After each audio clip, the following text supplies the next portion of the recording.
Queridos irmãos e irmãs, vamos meditar na liturgia do segundo domingo da Quaresma, ano litúrgico A.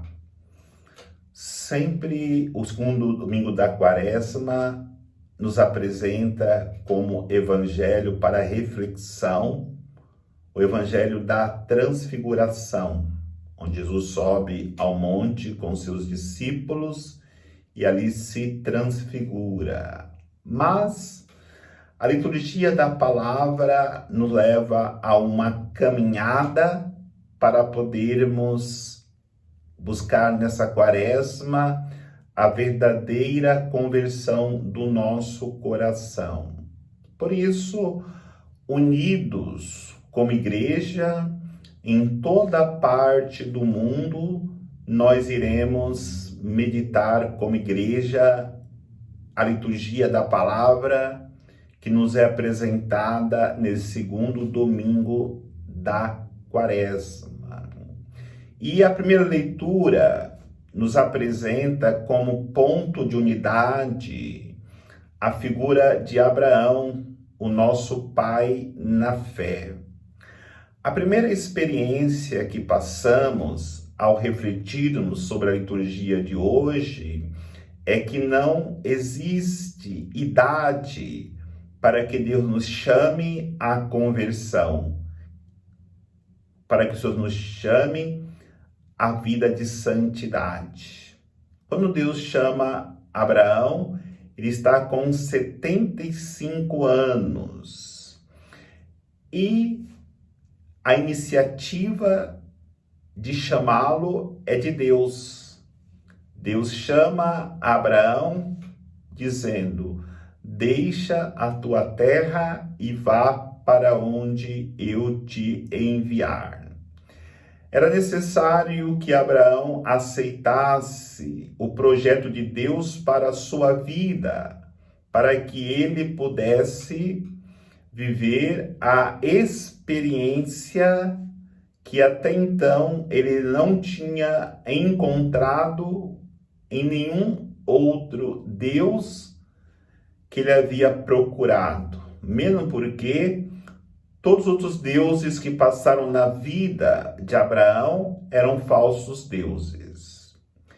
E quando Abraão resolve responder o chamado de Deus, a vida de Abraão se transforma, já que ele era um homem frustrado na vida, porque nada lhe havia ainda acontecido para que ele pudesse tornar um homem realizado. Não tinha filhos, não tinha terra. Na verdade, Abraão já estava perdendo a esperança junto com a sua esposa, porque já estavam numa idade avançada e os seus projetos, os seus desejos não haviam ainda sido realizados. No entanto, no momento que Abraão dá o seu sim, a graça de Deus se realiza plenamente na vida dele e da sua família. Mesmo porque, quando nós temos coragem de dizermos sim, como disse Abraão e depois Nossa Senhora, o nosso Fiat, imediatamente a graça de Deus se derrama nas nossas vidas.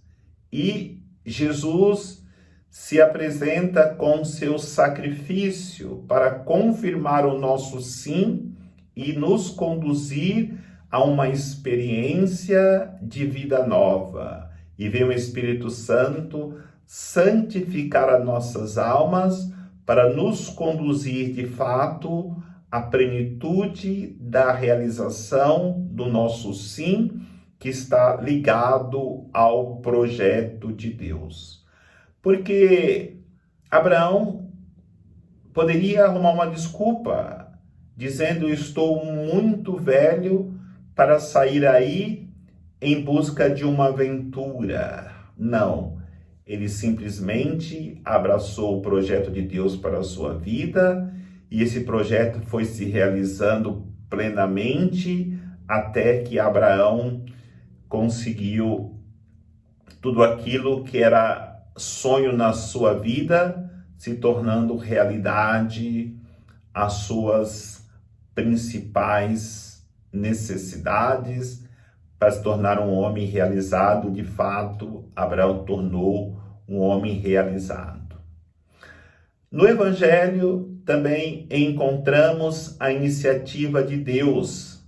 É Jesus que chama os discípulos para que eles pudessem subir ao Monte Tabor e ali fizesse a experiência do Cristo transfigurado.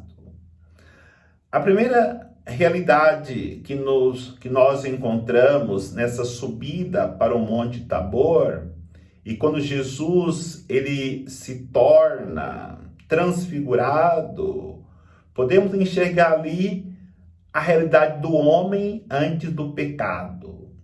O homem antes do pecado era totalmente imaculado, vivia na presença de Deus. No entanto, depois que caiu no pecado, esse homem deixou de estar transfigurado para poder se tornar o homem pecador que nós conhecemos pelo fato daquilo que nós vimos e ouvimos na primeira leitura do domingo passado, na queda de Adão e Eva. Mas Deus queria aprofundar este amor para com seus discípulos. E quando Jesus está transfigurado, vem uma voz do alto e diz: "Este é o meu filho amado, escutai-o sempre." A realidade dessa voz do alto é uma revelação que ninguém sabia até então, porque todos conheciam Jesus como filho do carpinteiro, como Jesus de Nazaré, mas jamais como filho de Deus. A presença de Pedro, Tiago e João lá no Monte Tabor deu a eles a condição de serem os únicos a saberem que Jesus de fato era o Filho de Deus. Foi uma grande revelação e por isso o coração desses 3 discípulos se encheu de alegria e grande temor, porque eles jamais imaginariam que escutariam tão grande revelação. Mas, aprofundando-nos mais ainda neste evangelho, a transfiguração de Jesus também revela a esses 3 discípulos que Jesus é a luz do mundo. Ele é o único capaz de levar o homem novamente à luz de Deus, tirando-os das trevas do pecado e dando uma nova condição de vida. A luz veio ao mundo, mas os homens preferiram mais as trevas do que a luz. Então ali também foi revelado aos discípulos essa luz de Deus que vem para iluminar toda a humanidade, desde que o homem abra o coração para esta luz. E a outra revelação que nós encontramos neste evangelho da transfiguração é a presença de Moisés e Elias. Moisés, a lei. Elias, o profeta, a palavra. E o evangelho da transfiguração narra que depois Jesus se encontra sozinho com seus discípulos. Isso quer dizer, não mais a lei. A lei agora é Cristo, não mais a palavra dos profetas. O profeta agora é Cristo. A lei foi importante para conduzir o povo até aquele momento, mas agora o que conduz o povo é o amor de Cristo. A palavra dos profetas foi importante para conduzir o povo até aquele momento, mas agora a palavra é Cristo. A palavra se encarnou, se fez presente. E aí nos deparamos com aquilo que Jesus pede para os discípulos no momento que eles vão descer o Monte Tabor, para não contar nada para ninguém. Mesmo porque ninguém iria compreender, porque somente para aqueles 3 discípulos foi dada a revelação que Jesus é o Filho de Deus, que Jesus é a luz do mundo, que Jesus é o profeta, Jesus é a lei. E quando os discípulos desceram do monte, guardaram para si, e tudo foi se tornando revelado quando foi acontecendo a paixão de Cristo, a sua morte e a sua ressurreição. Mesmo porque ninguém poderia passar por esta experiência devido à necessidade de subir ao monte ou subir aos montes, porque dentro desse contexto temos o Monte Moriá, onde Abraão levou seu filho para sacrificar. Subir ao Monte Moriá é entregarmos para Deus o que nós temos de mais precioso. Pode ser coisas, pode ser pessoas. Só quando nós estivermos preparados para isso é que nós poderemos subir o Monte Tabor. Mais ainda, depois de subirmos o Monte Moriá, nós precisamos subir um outro monte mais difícil ainda, o Monte das Oliveiras, o Monte Calvário. Ali nós não iremos ofertar, doar o que nós temos de mais precioso, de coisas ou pessoas, mas ofertar a nossa própria vida, como Cristo fez.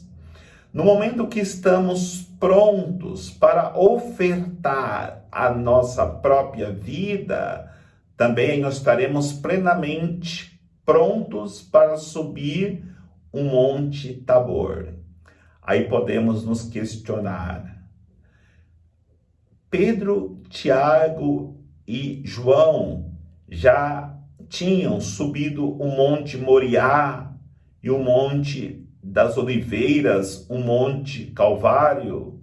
Não, eles não tinham subido ainda. Eles iriam subir depois, necessariamente para que pudessem experimentar o Monte Tabor. Na verdade, o subir hoje no Monte da Transfiguração foi apenas uma amostra grátis de Jesus para os seus discípulos, porque eles estavam desanimados diante do anúncio de Jesus da sua paixão, e no desespero eles achavam que não compensaria continuar seguindo Jesus, ou até acharam que tinham entrado numa barca furada.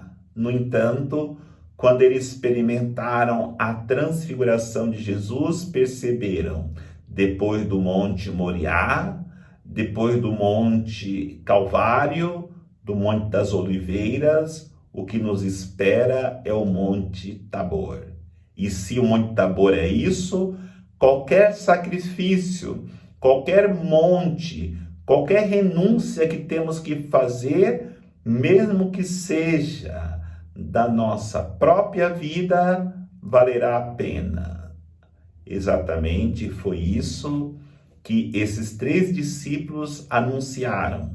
Anunciaram para os outros que não subiram ao monte, e os outros anunciaram por toda Judeia, Galileia e por todo o mundo que a transfiguração de Jesus aconteceria. E de fato, essa transfiguração aconteceu quando ele, glorioso, ressuscita e envia os seus discípulos, agora não somente os 3, mas todos, para anunciar que ele está vivo, ressuscitado, transfigurado, glorioso, porque ele teve coragem de subir o Monte Moriá, entregando tudo o que ele tinha, de subir o Monte das Oliveiras, o Monte Calvário, entregando a sua própria vida, mas também subiu o Monte Tabor, onde a plenitude da sua glória se revelou para todos os discípulos que tenham coragem de subir os montes para chegar na eternidade com Deus. O Senhor nos abençoe, em nome do Pai, do Filho e do Espírito Santo. Amém.